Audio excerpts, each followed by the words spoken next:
I wanted to provide to other girls what I didn't find. A safe place where people believe in them. Someone that tells them that it's not their fault. That being a girl doesn't give anyone the right to hurt you.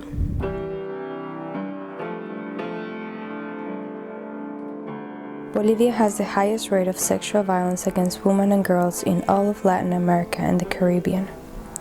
1 in 3 girls are sexually abused before the age of 18. I had a wonderful and active childhood, but all that changed when I was repeatedly raped and tortured by an adult member of my extended family, who is still a fugitive from justice. When I tried to look for help, I was ostracized by the judicial system and by my community. I was even threatened to be put in jail if I continued talking about what had happened to me, but I wasn't willing to be silent.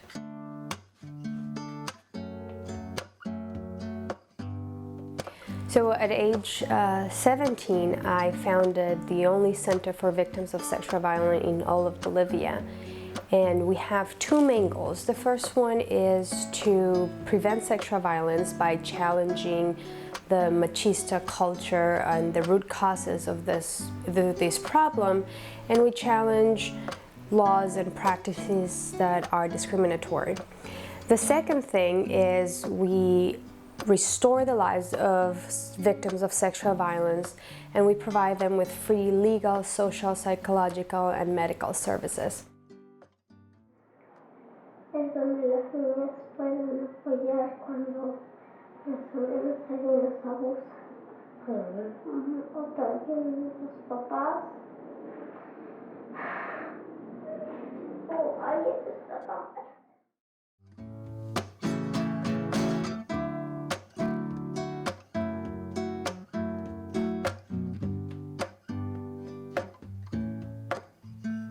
Since 2004, we have provided these services to more than 1,400 victims of sexual violence. One of the most important things that we want for these girls is that they become the protagonist of their own healing journey, their own dreams, their own future. And we have 4 main areas that we work on. The first one is building their self-esteem. And we use a lot of different types of therapy programs such as dance, yoga, art, music, phototherapy. And through this process, these girls get self-confidence of their own bodies and of their own selves, and they get to the point where they can say, I am a lot more than an object to be used. The second thing that we do at the center is to promote education and university studies. I know from my own experience that academic success and higher education are vital to the girls' self-empowerment and socioeconomic independence. So we support these girls by providing them after-school programs, by working with their schools to prevent bullying and prevent re-victimization.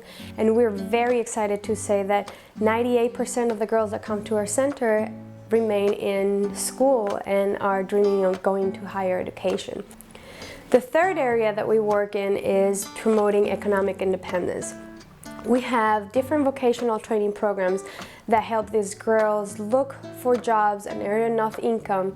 And all of these courses emphasize budgeting, inventory management, quality control, and marketing. What we aim with this program is that each girl can eventually get a job, start their own business, open their own bank account, and eventually be able to own property. And we support these girls through the entire process. The fourth area that we work with is political participation and legal advocacy. One of the most important things that I have experienced in my own life and in working with hundreds of survivors of sexual violence is the power of regaining your voice.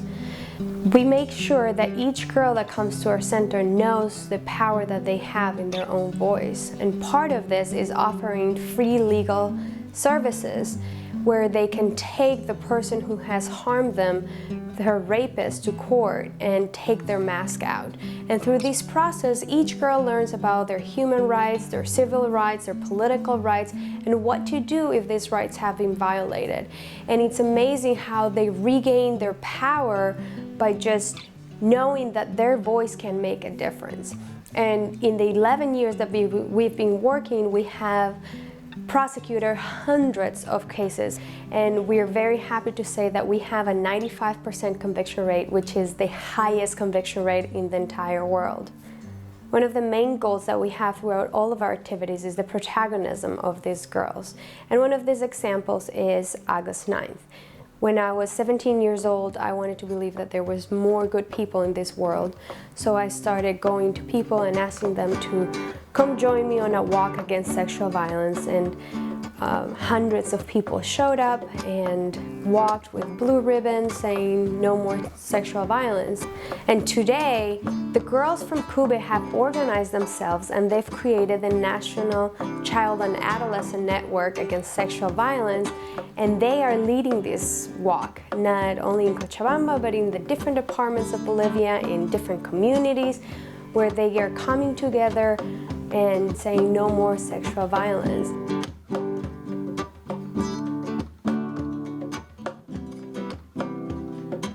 Our efforts to change this society are gaining momentum, but there's still a lot to do.